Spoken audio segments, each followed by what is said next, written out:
Hi everyone, I welcome you all to the official YouTube channel of Chandigarh Career Group. Guys, my name is Abhishek and today I'm going to discuss the question paper of 2017 of physics for NDA. So let's start without any delay. Question number 1 is, when an object is moving in a circular path with constant speed, which one of the following statement is correct? There are 4 statements which is given to you. Like in some of the statement, first of all let me tell you all the 4 statements is about centripetal acceleration. 4 के 4 statement centripetal acceleration के लिए हैं. तो जो centripetal acceleration है, थोड़ा अगले उसमें बताते हैं स्लाइड्स में, जो आपके पास सेंट्रीपिटल एक्सेलरेशन है ए, वो होता है v square upon r. Means it is inversely proportional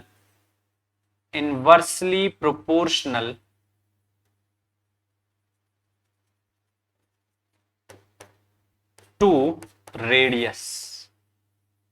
inversely proportional to the radius. Radius के इनवर्सली प्रोपोर्शनल होता है.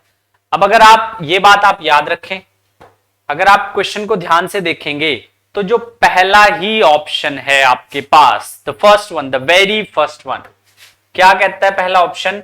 The centripetal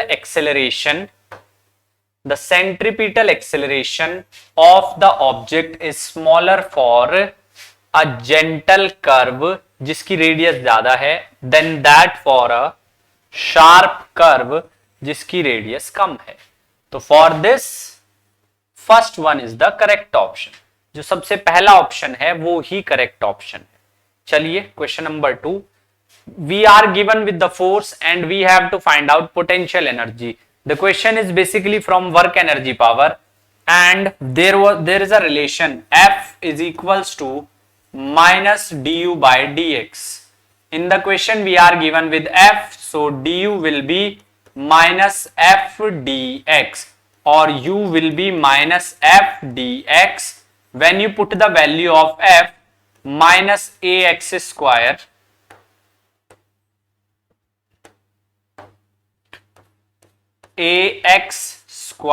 dx minus minus plus bx dx. When you take the integration, it will be ax cube upon 3 plus bx square upon 2 plus c. अब we have to proceed as per the options. हमें options के हिसाब से चलना पड़ेगा.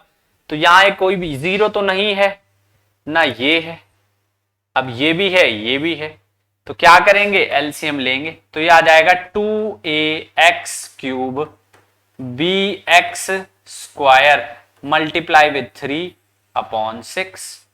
आई am taking minus x square upon 6 as common.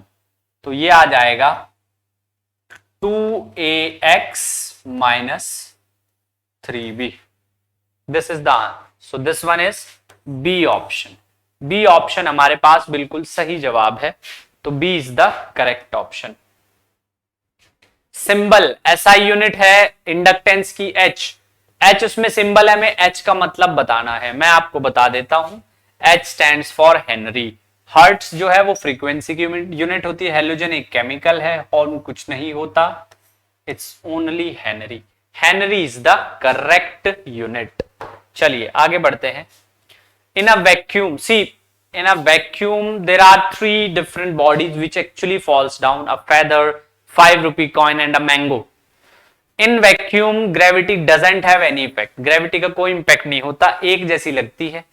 तो हमसे पूछा जा रहा है कि वो T1, T2, T3 किस तरीके से फॉल करेंगे. तो मैं आपको बता देता हूं, तीनों को सेम टाइम लगेगा. T1 equal to T2 equal to T3. Electron emission from a metallic surface, यहां तक it's a normal statement, but after that they have specified it like by application of light. So the application is very important. If it is due to electric field, it will be high electric emission, high field emission. If it is due to some chemical, it will be autoelectronic emission. If it is due to heat, it will be thermionic emission. But it is due to light, so it will be photoelectric emission. Photoelectric emission is the correct answer.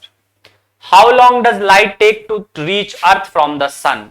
See it's a normal, you can apply the concepts of motion, आप motion के concepts भी apply कर सकते हैं। यहां पर time हम निकालते हैं डिस्टेंस अपॉन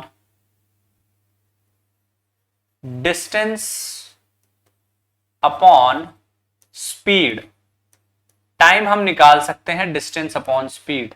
अब डिस्टेंस कितना है, 4.96 10 raised to the power 11 divided by speed of light 10 raised to the power 8. This will approximately comes to be 480 seconds.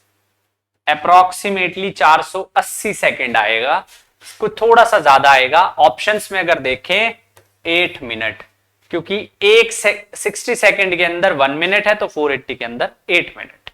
Let's move to the next one. Radio activity is measured by, यहां पर आपको again it's a factual question, fact है, एक information है, वो है GM counter. ये आप नोट भी कर सकते हैं, याद भी रख सकते हैं। जो रेडियो एक्टिविटी होती है उसको हम जीएम काउंटर की हेल्प से मेजर करते हैं। आगे बढ़ते हैं। The mirror used as the rear view mirror in vehicle is convex mirror. Real view mirror किसके अंदर, व्हीकल्स के अंदर जो यूज होता है वो कन्वेक्स होता है। Second, next is which one of the following wave is used for detecting forgery. नकली नोट कैसे पहचाने जाते, किस वेव का यूज होता है, अल्ट्रासोनिक वेव्स का। Option number 1 ultrasonic wave, option number 1। सी मेजॉरिटी चार्ज कैरियर्स इन अ पी टाइप सेमीकंडक्टर। सेमीकंडक्टर दो तरह के होते हैं, कि प्योर एक इम्प्योर। प्योर को बोलते हैं इंट्रिंसिक, इम्प्योर को बोलते हैं एक्सट्रिंसिक। जो प्योर है, सॉरी जो इम्प्योर है वो भी दो तरह का होता है, एक एन टाइप एक पी टाइप। पी टाइप में मेजॉरिटी चार्ज कैरियर्स होल्स होते हैं, जो हमसे पूछा भी गया है। एन टाइप में मेजॉरिटी चार्ज कैरियर्स इलेक्ट्रॉन्स होते हैं। N4 negative, N4 electron, P4 positive, P4 holes. Is that clear? चलिए let's move to the next one. Ionization energy, the minimum energy which is required to remove an electron from the outermost shell. Hydrogen is only having 1 electron, so the very first shell is said to be the outermost shell. उसमें से electron को remove करने के लिए कितनी energy की जरूरत पड़ेगी, वो हम कैसे निकालेंगे, वो हम निकालते हैं ionization energy is 0 minus of En, यानी कि 0 minus of -13.6 upon n square. तो final is 13.6 which is common in all the 3 option, 0 तो छोड़ दो भी। It is electron volt, so B option is correct. Electron volt 13.6 electron volt. When pure water boil vigorously, the bubble that rise to the surface are composed primarily. Everybody knows the bubble which comes to the surface are of water vapors. Yes, those are of water vapors. Next, water boil at a lower temperature at high altitude because the pressure, air pressure become less. As soon as we reach the height, we have the air pressure starts decreasing. It starts decreasing and so will be the boiling point. Boiling point भी decrease हो जाता है क्योंकि air pressure decrease हो जाता है, boiling point भी decrease हो जाता है। Next, concave mirror is used in headlight of the vehicle because so that the light could travel in a parallel line. Straight parallel line में लाइट अगर travel करती है तो इसलिए हम कॉनकेव मिरर को यूज करते हैं। So sending parallel rays. If some object is weighing when submerged in water, what will happen to its weight compared to that its weight in air? देखिए, जब किसी ऑब्जेक्ट को पानी के अंदर अगर हम सबमर्ज करेंगे, ये मेरे पास कोई ऑब्जेक्ट है, ये उसका वेट है जो डाउनवर्ड डायरेक्शन में एक्ट कर रहा है, ये उस पे बाइंड फोर्स लग रही है, तो जो एफ नेट आएगा वो होगा mg माइनस एफ बी। तो याद रखिए apparent weight is less than actual weight, कम हो जाएगा, decreases.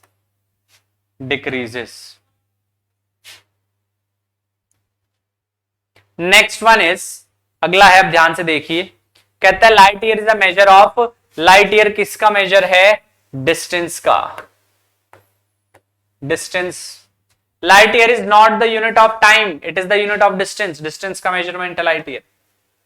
Which one of the following statement about satellite orbiting around the earth, जब कोई सैटेलाइट ऑर्बिट में एंटर कर चुकी होती है तब उसे किसी भी एनर्जी की जरूरत नहीं पड़ती।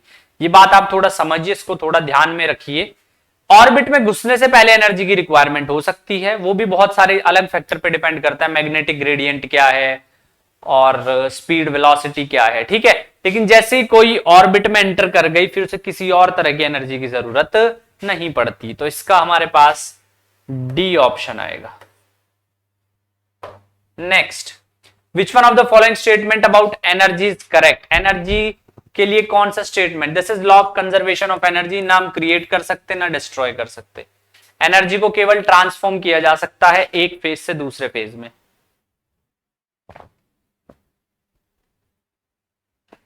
ना उसको क्रिएट कर सकते ना उसको डिस्ट्रॉय कर सकते। Step up transformer are used for, दो तरह के ट्रांसफॉर्मर होते हैं in order to minimize the power loss, बिजली का लॉस रोकने के लिए दो तरह के ट्रांसफॉर्मर होते हैं, एक स्टेप अप एक step down. Step up voltage बढ़ाता है, स्टेप डाउन वोल्टेज कम करता है, increasing voltage. Which one among the following waves carry the maximum energy, सबसे ज्यादा एनर्जी पर photon, energy E is hc upon lambda. अब E जो है वो इनवर्सली प्रोपोर्शनल है किसके, लैम्डा के। लैम्डा सबसे कम किसके लिए होगी, एक्सरे के लिए, सबसे ज्यादा किसके लिए होगी, रेडियो वेव्स के लिए। तो सबसे ज्यादा एनर्जी इसकी होगी, सबसे कम इसकी, आपसे ज्यादा पूछा तो वो एक्सरे की होगी, ठीक है। How much CO2 is produced on heating of 1 kilogram of carbon, 1 kilogram carbon heat करने पे कितनी CO2 प्रोड्यूस होती है, समझिए थोड़ा सा। 112 ग्राम कार्बन प्रोड्यूस करती है 44 ग्राम CO2, ठीक है। तो 1 kg कितना करेगी, सिंपल है भाई, 44 अपॉन कितना 12, 44 अपॉन 12 इंटू 1 kg 1000, तो दैट इज 11 अपॉन 3 kg या 11,000 upon 3 gram. Choice is very simple. Option में क्या गिवन है, ये, तो ये सही है, ऑप्शन में ये गिवन है तो ये सही है। चलिए आगे बढ़ते हैं। A rainbow is produced due to which of the following phenomena, interference of light, interference of light,